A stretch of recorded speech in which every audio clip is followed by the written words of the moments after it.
This is going to take some explaining. Yes, lads and ladies, how's it going? Max here, and welcome back to another Talk Tottenham video on my channel. Today, we're going to be talking about numerous of things that you guys have sent in on Twitter, what you want to talk about, what you want me to talk about. I'm going to go into a little bit of detail, and we're going to jump straight into things. But firstly, before we get into it, obviously, you can decide whether I'm wearing this hat because I want to be in the Christmas spirit, or I'm wearing it because my hair's a mess. It's up to you to decide. Leave a comment. Drop a like. I mean, that'd be excellent. If you can drop a like, that'd be morely appreciated, obviously. I'm also, like I said, going to the Spurs game on Saturday. Absolutely buzzing. I've never been to... I was going to say I've never been to Manchester. That's a lie. I've got a Spurs vlog on my channel last season when we went up to Manchester and Mkhitaryan scored. But this season it's different. It's Man City. They're unbeaten. We're going to their home. Don't know why I'm doing it. But nevertheless, it should be good fun. I don't care if you guys are going to rip me about the hat, because we're not here to talk about the hat. We're here to talk about some of the points that you guys have got into me over on Twitter using the hashtag TalkTottenham. And honestly, loads of you got involved and it was excellent. So let's jump into it. The first one is from Scott. Scott says, transfer rumours on signing Bale, Barkley, Zaha, Sessegnon and Modric. Can we realistically get all five? Do you agree with this? And as a club, give us the step up we need. If not, who do you feel we should be targeting? Hashtag Coys, Talk Tottenham. Basically, Scott, to answer your question straight up, Bale and Modric, they'd be lovely to get, wouldn't they? Let's just face it. But they're out of the equation. It's not going to happen. We're very likely to, more than likely to get Zaha and Barkley. If you were to say those are the two that are probably going to end up happening, I can't even see us signing Sessegnon unless Danny Rose leaves. But that's another hot topic, because we'll move on to that in a second. You've said, if not, who do you think we should be targeting? I just think we need a pacey winger. It's excellent to see the likes of Lamela back, and obviously Nkudu got given his chance. So it's a tough one. It is a tough one. We need a pacey winger. There's plenty abroad. You can find loads abroad. It's just what ones would suit our style of football, what ones would drive at defenders, what ones would create chances, and they're the ones we need. That's why Zaha is an exciting player to have. And my face isn't as red as today. If you watched yesterday's video, it's not red, so that's a bonus. Can we realistically get all five? No, because if Bale comes back, you're looking at stupid wages, and let's face it, Levy's not going to do that while we've got a new stadium coming. In terms of getting Modric, funny enough, the only way I can see Modric coming back would be if Bale comes back. Like, they could come as a duo, a little cheeky ex-duo partnership. Sydney says, what do you think about the Danny Rose situation? Should he go? Is he creating too much tension in the dressing room? Now, it's a tough one, because obviously we saw him play yesterday. He created chances. You could argue it's just Brighton. Yeah, it's Brighton. It's still a Premier League team. He had an okay game. Technically, he's better than Ben Davies. He's quicker than Ben Davies. Is he better at defending than Ben Davies? Possibly. On his day, I'd much rather see him play. No, it's hard because I don't mind Ben Davies, but obviously if you were to ask me and I was to ask you, who would you rather play left back? You're going to say Danny Rose. Some of you might not like him. You might think he's a bit of a snake, like what he said ages ago. Let's try and not bring that topic up because we don't need to. Let's just focus on about him being in the first team, and do we want him back? And my answer is yes.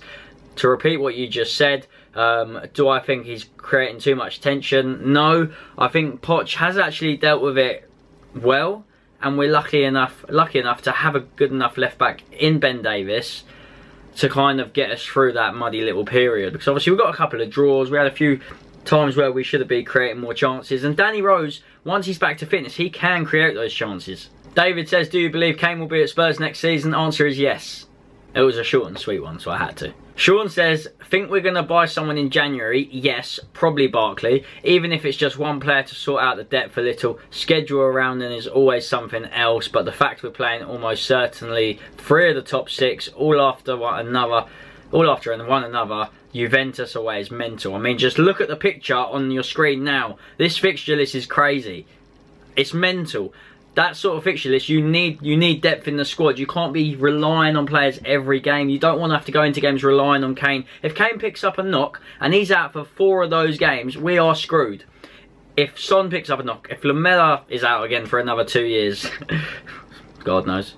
I would like to think that Poch has already got a bit of a plan come January and who we're signing. I don't see why not. After all, we do need signings. People might be like, we don't. We can bring in players like Josh Onoma, who's obviously out on loan. He's been doing brilliant for Villa. When he first went over to Villa, he was doing bits for them, and I'm hoping that's continuing. I haven't really been paying much attention, I'm not going to lie to you guys, but in terms of squad depth, it would be nice to bring a player through and buy. You need to buy players. You're playing teams like Juventus in the Champions League knockouts. You need players that have got experience, and you need to bring them in quickly. And I'm not necessarily saying Zaha's your man, Barkley's your man, but they're definitely excellent, more than excellent squad rotation players. Spursinho says, what's your predictions for our game against Juventus? Now, I'm trying to keep these leading on to one another.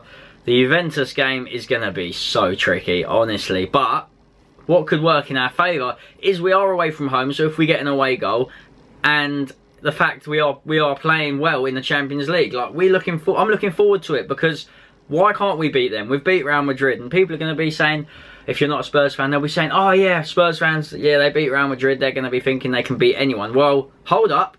Why can't we beat anyone? We've got one of the best strikers in the world. We've got one of the best keepers in the world on his day, arguably. We have, I know it's annoying Toby's not back from injury, but our defence is unbelievable, and it just comes down to sometimes us not being able to break down that final third or get that last through ball or find that bit of space. In the Champions League, I feel like we're doing that. So it's gonna be tricky for sure. It's gonna be heart in mouth moments, but I'm looking forward to it. Ryan says, where will Spurs get in the Champions League this season? And that just leads on to what I've just said. I feel like we're thriving at the moment, and if we can honestly go to Juventus and not lose, so maybe a score draw would be perfect, then I do not see why not. We can't progress. I'm not going to talk about lifting the trophy. As nice as... Oh, it sounds good. We'll have to see what late Christmas present Santa's going to bring us in terms of signings. I mean, that's going to be a late present, but it might be worth it. Gabe says, should we be looking at a long-term Moussa Dembele replacement this summer, or try to develop Onuma? Now, as we know, Dembele came on late in the game yesterday against Brighton, and I don't know if you guys know this, but the commentators were saying, all of the other players in the dressing room have been saying that Dembele has got it all. He's one of the most complete footballers on the pitch. I mean, as you've seen, he's got the physical side, he's got the passing, he's got the dribbling. Yeah, he can score a banger, as we've seen. I remember he scored a screamer with his right foot, whether it's last season or a few seasons ago now. But he can shoot, he scored goals for Fulham. I remember back in the day. He is a complete player. But he's getting on a bit. He is getting on a bit, and like that's why I said about Onuma earlier, because I saw this comment, I knew I was going to be talking about it. And Onuma, I'd love to see him given a go. And if there is someone that's going to give a youth player or a reserve team player a go, it is Pochettino. So let's just wait and see. Moussa Dembele, I love him. I don't want him to go yet. I don't want to talk about losing him yet, but you do have to think about the long-term future. Let me know in the comments, who would you like to see replaced by Moussa Sissoko? Moussa Dembele. Do you want to see Harry Winks step into his place? Because that's another shout. Obviously, he hasn't got the physical side to his game, but he's still a really good player. And he's like 21 years old. Now, moving on to our final comment of this episode. Honestly, there was so many comments and people just asking me questions on Twitter, and I honestly appreciate it. So that's what I'm definitely going to do, one of these each week, because then I can get through different questions and relate to the game that's previously just happened if I haven't done a match review. Because I probably would have vlogged it, because that's the likelihood, would have vlogged it. But anyway, Matt says, do you think our fullbacks should be rotated every game? No. Straight to the point, no. I hate seeing team sheets changed. If you're winning games, do not change it. I want to see Rose starting left back, and I want to see Aurier starting right back. And that's not because, yeah, he scored a great goal. It might be lucky, it might have gone in. But he's got that physical side to him, and he's got that edge to him. He gets stuck in. Yes, Trippier's got the crossing ability, but also he likes to play Sissoko a lot, Pochettino. And when Aurier's playing, I feel Sissoko does a better job. So whether that means the team gels better and the team's just more fluid with Aurier in the team, I mean, he's pacey as well. I just like the guy. I do like him. I think we've signed a new right back to replace Kyle Walker. Get him involved. He's got Champions League experience as well. Yes, he needs to tone it down, but he knows that. And Trippier, he's not going to like it, because obviously he's been in the first team for quite a while now, but I genuinely think Aurier is better all round other than crossing. And how many cross goals do Spurs actually score? If you think about it like that, not many. So that is going to bring me to the end of this episode. Hopefully you guys have enjoyed. You've enjoyed this. Look, that's my fluffy hair. So hopefully you have enjoyed. I'm going to be going to the game on Saturday with Expressions and Georgia Kilia. So make sure you smash that thumbs up button. Let's try and get like 250 on the Talk Tottenham episode. That would be brilliant. If you watched it till the end, comment have a day off as always. Whew. And I do talk, don't I? I do ramble. I'll see you guys soon. Take care. Bye-bye.